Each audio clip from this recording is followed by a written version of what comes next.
दोस्तों आज इस वीडियो में हम लोग समझेंगे कि प्रकाश के अपवर्तन क्या है, प्रकाश क्या है, प्रकाश के अपवर्तन के कितने नियम है, प्रकाश की परावर्तन किसे कहते हैं और प्रकीर्णन क्या है। आज सभी को बारे में इसके डिटेल से समझेंगे कि प्रकाश क्या सबसे ज्यादा कहाँ चलती है। इन सारी बातों को डिटेल में समझेंगे तो वीडियो के लास्ट तक बने रहिए और सभी बातों को कंफ्यूज जितनी आपके मन में है सारी चीजों को धीरे एक एक कर करके और खत्म करेंगे। तो सबसे पहले समझते हैं कि प्रकाश क्या है, लाइट क्या होता है, जिसे हम अंग्रेजी में लाइट कहते हैं। प्रकाश को प्रकाश क्या होती है, प्रकाश हमारे लिए होना क्यों जरूरी है, तो इससे समझते हैं। देखिए, प्रकाश वह भौतिक कारक है जिसके उपस्थिति में हम किसी वस्तु को देख पाते हैं, उसे प्रकाश कहते हैं। यानी किसी भी वस्तु को अगर देखना हो तो प्रकाश हमें बहुत जरूरी है। बिना प्रकाश के हम किसी वस्तु को नहीं देख पाएंगे।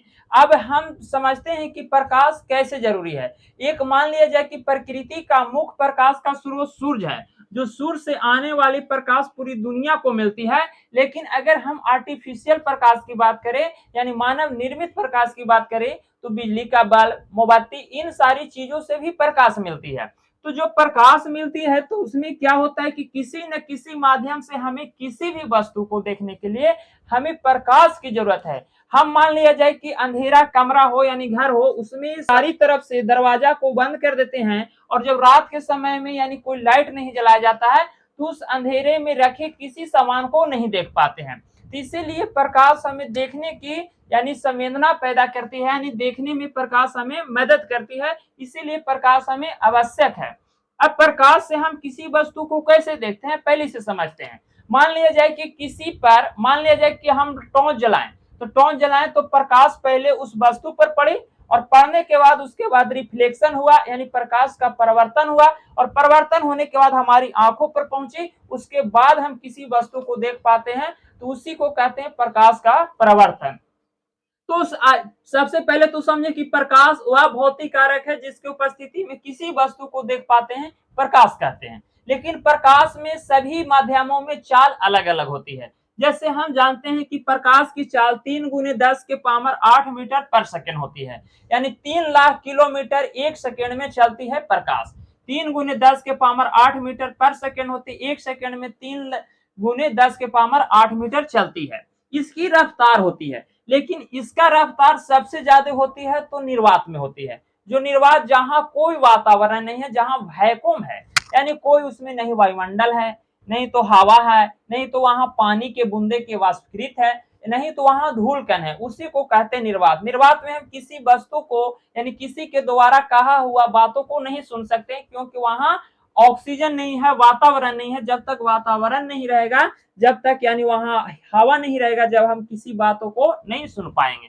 तो ये रहा प्रकाश। प्रकाश की सभी जगह चाल अलग अलग है। निर्वात में 3 × 10⁸ मीटर पर सेकेंड है, जहां निर्वात में चाल इसकी अधिकतम होती है। लेकिन और जगह चाल जो होती है वो घट जाती है, जिससे प्रकाश की प्रकीर्णन के कारण चाल जो होती है प्रकाश की वो घट जाती है।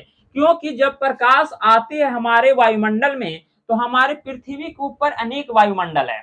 जैसे वायुमंडल यानी धूल कण है, जल की बूंदे हैं, जल वाष्प है, उसमें धुआं है, तो इन सारी चीजों से, क्लाउड है, बादल है, तो इन सारी चीजों से जब प्रकाश गुजरती है तो उसका यानी प्रकाश अलग अलग दिशाओं में छितर जाती है। तो प्रकाश के अलग अलग दिशाओं में छितरने की घटना को प्रकाश का प्रकीर्णन कहते हैं। तो प्रकाश के प्रकीर्णन के कारण जब अलग अलग यानी उसमें बूंदे हैं, धुआं है, वहां यानी गर्दा है, धूल कण है, तो इन सारी चीजों से जब प्रकाश पड़ती है, उन पर पड़ करके आती है, तो उसमें रुकावट पैदा होता है। तो रुकावट पैदा होता है तो उसकी स्पीड घट जाती है।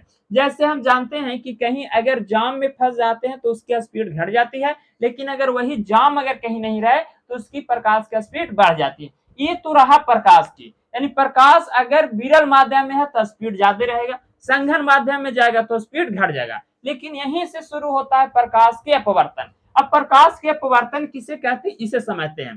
प्रकाश के किरणें जब किसी विरल माध्यम से संघन माध्यम में जाती है तो वह अभिलंब की ओर मुड़ जाती है, तो इसी घटना को प्रकाश के अपवर्तन कहते हैं। यानी किसी भी प्रकाश आया विरल माध्यम, जहां कुछ वातावरण यानी नहीं हो, निर्वात हो, और आने के बाद संघनन माध्यम में जहां वातावरण वाला क्षेत्र में घुसेगा तो अभिलंब की ओर मुड़ जाती है, तो इसे प्रकाश का अपवर्तन कहते हैं। अब प्रकाश के अपवर्तन इसी के घटना को नियम 2 रखा गया है, जिसे एक स्नेल का नियम कहते हैं और एक और नियम है। जैसे आपतित किरण और अपवर्तित किरण के बीच डाला गया अभिलंब तीनों एक ही तल में होता है। आपतित किरण और परावर्तित किरण, जैसे आने वाली किरण उसके बाद ऊपर निकल गई किरण, उस पर बीच में डाला गया अभिलंब तीनों एक ही तल में होता है, इसे कहते हैं अपवर्तन के नियम। अब इसे दूसरा नियम कहते हैं स्नेल का नियम, साइन आई बटे साइन आर। जैसे आपतन कोण परावर्तन कोण के बराबर होता है। मान लिया जाए कि आपतन कोण 20 डिग्री का बना तो परावर्तित कोण भी 20 डिग्री का होगा, यानी दोनों बराबर होता है। मान लिया जाए कि आपतन कोण 60 डिग्री के साथ आया तो परावर्तित कोण भी 60 डिग्री के साथ होगा, तो इसे कहते हैं आपतन कोण परावर्तन कोण के बराबर होता है, यानी साइन आई बटे साइन आर। इसे स्नेल के नियम के नाम से भी जानते हैं। एक होता है आपतित किरण परावर्तित किरण के बीच डाला गया अभिलंब तीनों एक ही तल में होता है, इसे कहते हैं, यानी अपवर्तन के नियम 2 होते हैं। आपतन कोण परावर्तन कोण के बीच डाला गया अभिलंब तीनों एक ही तल में होता है। दूसरा आपतित किरण परावर्तित किरण तीनों के दोनों कोण बराबर होते हैं, इसे कहते हैं अपवर्तन के नियम। अब समझते हैं कि प्रकाश के परावर्तन क्या होते हैं, प्रकाश के परावर्तन किसे कहते हैं, इसे समझते हैं। देखिए, प्रकाश की किरणें जब किसी भी माध्यम से आती है और आने के बाद किसी चमकीली सतह से टकरा करके पुनः उसी दिशा में लौट जाती है, इसे कहते हैं प्रकाश के परावर्तन। जैसे मान लिया जाए कि दर्पण लेते हैं, शीशा। जब शीशा में टॉर्च अगर जलाते हैं तो टॉर्च जलाने के बाद वह उतना ही कोण के साथ, जितना कोण आप पहले बनाए उतना ही कोण के साथ आपका परिवर्तित हो जाता है, आपका उसी दिशा में लौट जाता है, तो इस घटना को कहते हैं प्रकाश का परावर्तन। जब किसी प्रकाश की स्रोत आने वाली किसी चमकीली सतह से टकरा करके पुनः उसी दिशा में, यानी जिधर पहले था उसी दिशा में लौट जाती है, तो ऐसी घटना को हम प्रकाश का परावर्तन कहते हैं। अब समझते हैं कि प्रकीर्णन क्या होता है। प्रकीर्णन के कारण सूर्योदय एवं सूर्यास्त के समय सूरज हमें लाल क्यों दिखता है, इसको समझते हैं।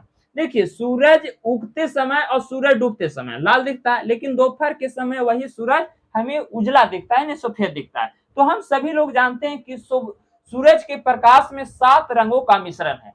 जब 7 रंगों का मिश्रण है जिसमें अलग अलग रंगों का चाल अलग अलग है,